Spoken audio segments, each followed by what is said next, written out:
Mostly मी डीमार्टला जाऊनच सामान घेऊन येते. पण सध्या होतं आहे काय डीमार्टला तर जाणं होत नाही आहे, कारण हजबंड सॅटर्डे संडेला पण हजबंड PGकडे जात आहेत आणि 2 मुलांना घेऊन जाणं, सामान स्कूटीवर घेऊन येणं म्हणजे अवघड आहे. जास्त ग्रोसरी आणणं पण. मग जे महत्त्वाच्या गोष्टी होत्या त्या मागून घेतल्यात. बाकीच्या ज्या आहेत ते जवळच्या स्टोअरपासून घेऊन येईल.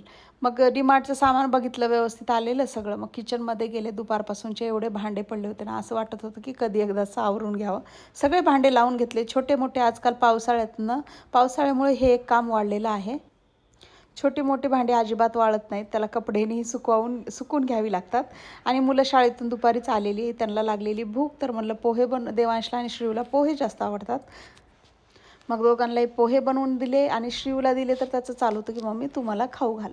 मग काय सगळं बंद केलं आणि श्रीयूला पहिले खाऊ घातलं. आणि नंतर ग्रोसरीना अशा प्रकारे मला स्टोअर करावी लागते. गॅलरीमध्ये एक मोठा लोखंडाचा रॅक ठेवला आहे मी. एक्स्ट्राचं सामान सगळं तिथंच जातं, मोठ्या मोठ्या वस्तू वगैरे.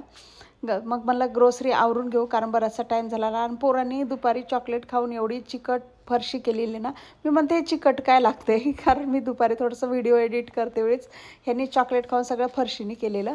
आणि देवांशच्या इथे P1च्या एक्झाम चालू आहे, तर त्याचा अभ्यास चालू आहे. आज तो बाहेर नाही गेलेला. आणि श्रीयूला ना मी एक ॲक्टिव्हिटीज दिलेली आहे. मी एक रुमाल मागवले होते डीमार्टवरूनच.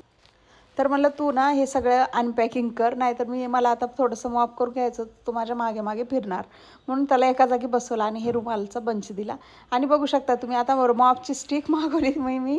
तर माझं आता जो मॉपचं बकेट आहे ना ते वर्क होत नाही. एवढं प्रेस करून बघितलं अक्षरशः, पण ते मध्ये असतं ना ते, हे मला वाटतं ह्याच्यामध्येच काहीतरी प्रॉब्लेम आहे. ते म्हणजे स्पिन होत नाही आहे, म्हणून खूप फोर्सफुली करावं लागत होतं. जसं म्हणजे मी थोडंसं ते ड्राय करून घेतलं, स्पिन फोर्सफुली करून घेतली. म्हणलं ह्याच्यामध्ये ना एवढ्या टाईममध्ये हातानेच पुसून घेतलं असतं बरं झाली असती फरशी. मग थोडंसं फरशी पुसून घेतली. आणि कपडे काय, पावसाळ्यामुळे ना कपडे अजिबात वाळत नाहीत.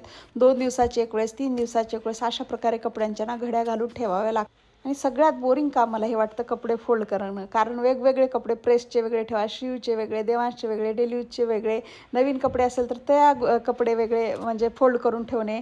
तर हे मला खूप बोरिंग वाटतं. तुम्हालाही वाटतं का नक्की सांगा. आणि चला ह्यासोबतच आले मी व्हिडिओच्या एंडला. भेटते नवीन एखाद्या व्हिडिओमध्ये, तोपर्यंत बाय.